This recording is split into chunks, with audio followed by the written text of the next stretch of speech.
wabarakatuh. Perkenalkan, saya Lucy Wulandari, Sarjana Pendidikan.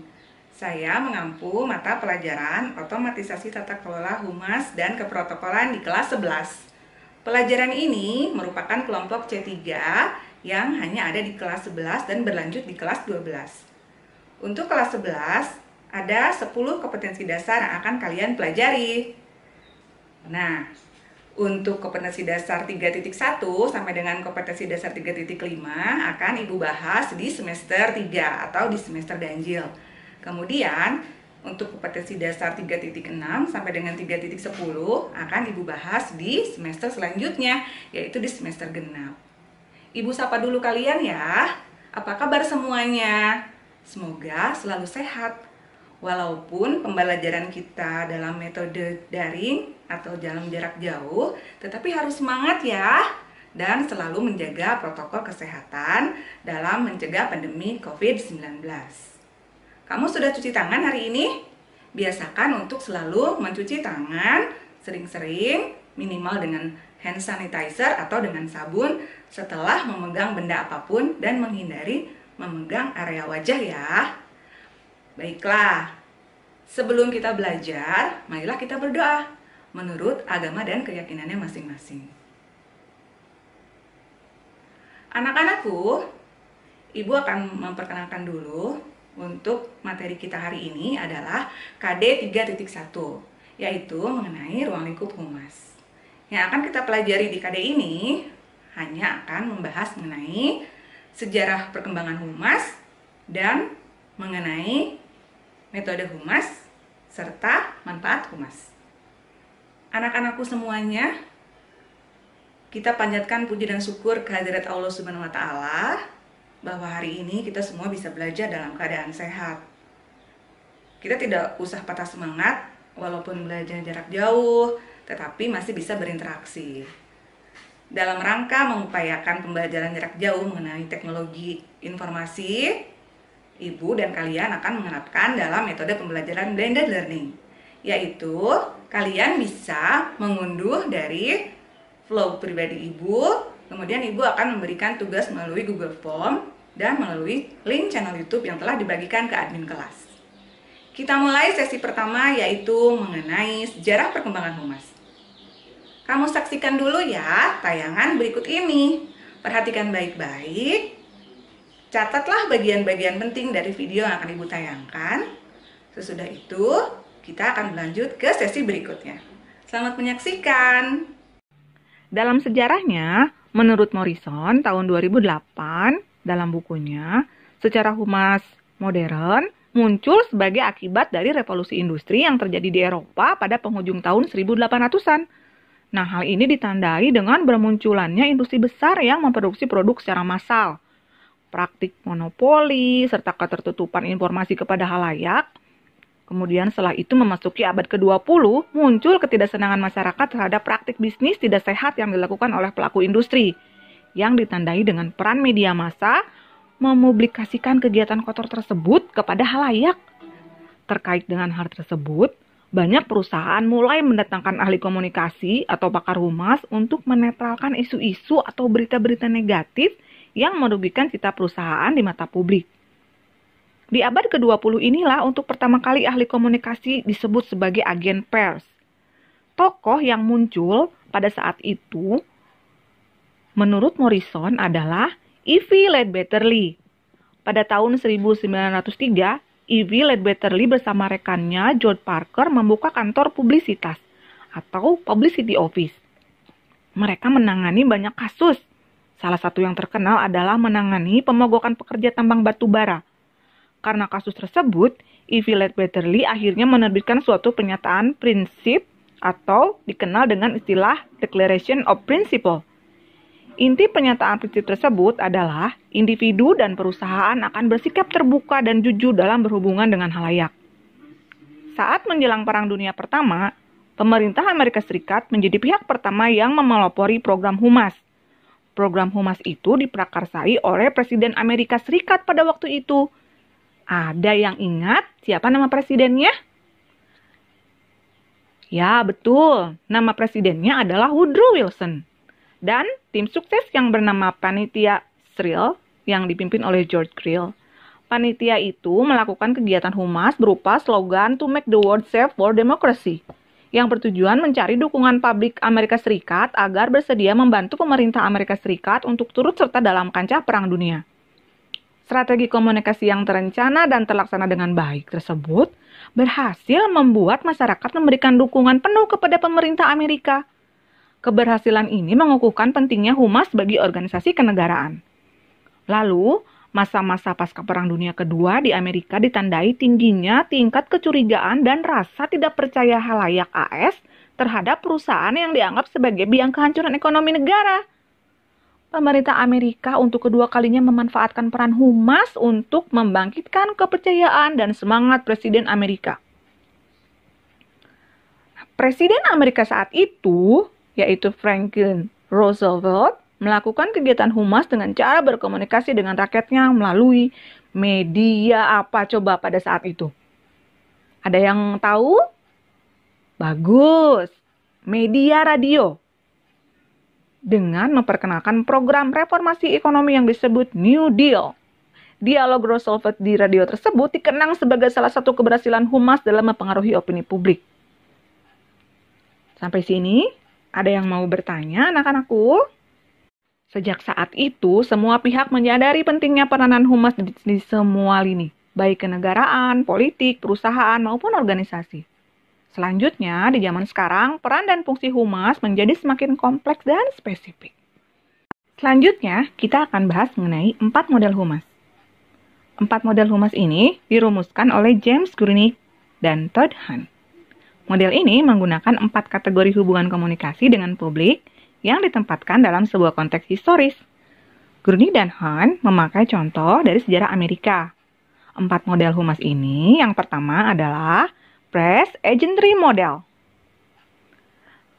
Model agen pers, yaitu jenis komunikasi yang bergerak satu arah, yaitu organisasi menuju publik. Model ini sering disebut sebagai praktik humas yang nyata, karena sering terlihat dalam kegiatan sehari-hari, atau lebih dikenal dengan the real public relation. Seorang agen pers memiliki tujuan mengamankan dan melindungi kepentingan kliennya. Dalam hal ini, kebenaran bukan hal yang terlalu penting. Tipe humas ini biasanya lebih sering digunakan dalam show bisnis dengan individu, dipromosikan melalui liputan media. Aktivitas yang dilakukan hampir semuanya mengarah pada taktik propaganda. Artinya, seseorang atau sekelompok orang berusaha untuk mempengaruhi atau mempersuasi orang lain dengan berbagai cara. Kamu mungkin tahu contohnya. Salah satunya adalah jika sebuah perusahaan ingin menampilkan produk baru, maka ia akan menggunakan iklan dan mendesain iklan tersebut sebagus mungkin dengan cara apapun sehingga dapat menarik perhatian konsumen. Caranya bisa merekrut artis ternama untuk dijadikan model iklannya, atau disebut sebagai brand ambassador, atau dengan menawarkan sejumlah hadiah, door prize atau promo, atau dalam bahasa sekarang itu disebut sebagai giveaway. Mungkin kalian tahu. Yang kedua, Public Information Model. Public Information Model adalah jenis komunikasi yang menyediakan informasi kepada khalayak. Akurasi dan kebenaran informasi menjadi hal penting. Model ini tidak bermaksud mempersuasi atau mempengaruhi atau memprovokasi khalayak ataupun mengubah sikap mereka. Peran dari profesi humas kurang lebih sama dengan peran yang dimiliki oleh seorang jurnalis, yaitu merilis informasi yang relevan, artinya benar-benar terjadi kepada masyarakat yang membutuhkan. Model ini cenderung bersifat komunikasi satu arah atau one-way communication, yaitu dari pengirim ke penerima. Tokoh yang menjadi pionir dari model ini adalah E.V. Ledbetter-Lee, yang disebut sebagai Bapak Humas ya. Beliau berjasa mereformasi praktik humas pada waktu itu dengan ide mengatakan kebenaran, telling the truth. Nah, E.V. Ledbetter-Lee adalah seorang jurnalis senior yang menyadari pentingnya kemampuan menjelaskan topik-topik yang rumit kepada publik. Karena tentu semuanya tidak bisa diterima kalau bahasanya ya kurang dimengerti, karena publik itu Berbeda-beda ya tingkat intelijensi dan kepemahamannya. Atas perannya tersebut, Lim menjadi praktisi humas dan pertama kalinya mengeluarkan kode etik humas pada tahun 1906. Berikutnya adalah Two-Way Asymmetric Model.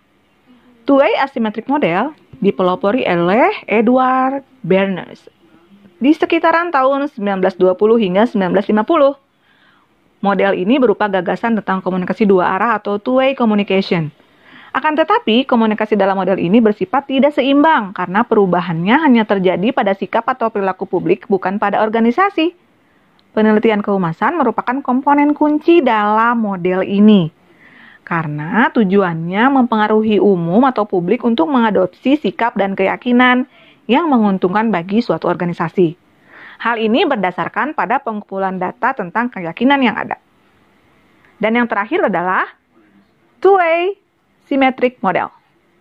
Model ini diprakarsai oleh Edward Bernays dan beberapa praktisi lainnya sekitar tahun 1960 hingga 1980. Model ini seringkali dinilai sebagai model ideal dari humas. Di saat model lainnya lebih menekankan tipe monolog dan cenderung mengandung dominasi, model ini sangat mengutamakan pentingnya dialog. Di dalamnya, tiap-tiap pihak memiliki porsi yang sederajat dalam komunikasi. Model ini memberikan kesempatan kepada semua pihak untuk berkomunikasi secara seimbang, sehingga menghasilkan pemahaman bersama. Dari yang sudah Ibu jelaskan yang tadi 4 itu, mana yang menurut kalian lebih baik dan lebih bagus? Nanti kita lihat di latihan ya. Nah, selanjutnya, karakteristik humas. Karakteristik humas yang pertama, komunikasi bersifat dua arah. Yang kedua, terencana. Yang ketiga, berorientasi pada organisasi. Yang keempat, sasarannya adalah publik. Kita bahas bersama-sama salah satunya. Yang pertama, komunikasi itu memang harus dua arah ya. Karena apa? Memungkinkan adanya dan memungkinkan terjadinya informasi timbal balik. Nah, kalau terencana artinya aktivitas yang berkesinambungan, terintegrasi, bersinergi, juga nanti hasilnya nyata. Kalau berorientasi pada organisasi, ini udah syarat mutlak. Karena harus memahami tentang pentingnya visi, misi, serta budaya organisasi. Karena humas memiliki sasarannya itu publik, maka publik tersebut diartikan sebagai suatu kelompok dalam masyarakat yang memiliki karakteristik kepentingan yang sama. Jadi, dengan kata lain, kata kunci dari semuanya bahwa dalam humas sasarannya bukanlah perorangan, ya, tetapi kelompok. Tujuan humas yang pertama, mengubah citra umum di mata khalayak. Yang kedua, menyebarluaskan citra sukses. Yang ketiga, meningkatkan bobot kualitas calon pegawai. Yang keempat, memperbaiki hubungan antar perusahaan. Yang kelima, mendidik para pengguna agar lebih efektif dan mengerti, begitu juga konsumen. Berikutnya, mendukung keterlibatan perusahaan sebagai sponsor dalam penyelenggaraan suatu acara. Dan memperkenalkan perusahaan kepada masyarakat luas serta membuka pasar ekspor baru. Manfaat humas bisa menjadi alat dalam manajemen krisis, dapat menjadi operator dalam penerbitan deskop, dan dapat menjadi pembuat identitas perusahaan, serta dapat menjadi perantara dalam hubungan parlemen, juga menjadi perantara dalam hubungan finansial.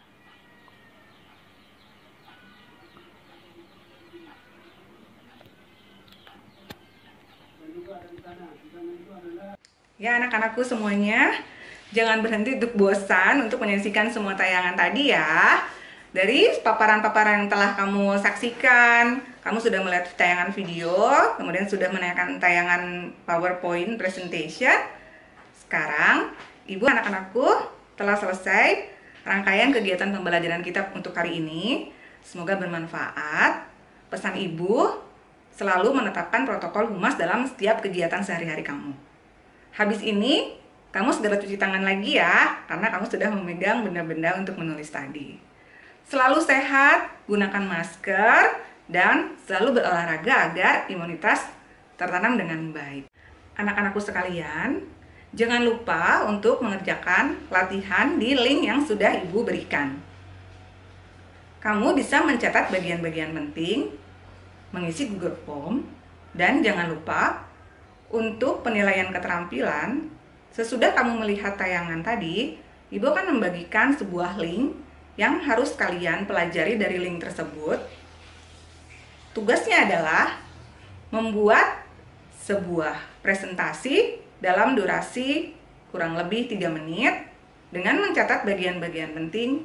Buatlah video semenarik mungkin agar mudah dipahami. Ya, baiklah anak-anakku, telah kalian saksikan rangkaian kegiatan pembelajaran untuk hari ini. Terima kasih sudah menyaksikan. Jangan lupa untuk selalu menerapkan protokol kesehatan. Tidak lupa untuk selalu mencuci tangan dan menghindari keramaian. Gunakan selalu masker. Jangan lupa untuk membiasakan mengganti masker setiap 4 jam sekali. Saya Lucy Wulandari. Semangat selalu, SMK pasti bisa. Terima kasih. Wassalamualaikum warahmatullahi wabarakatuh.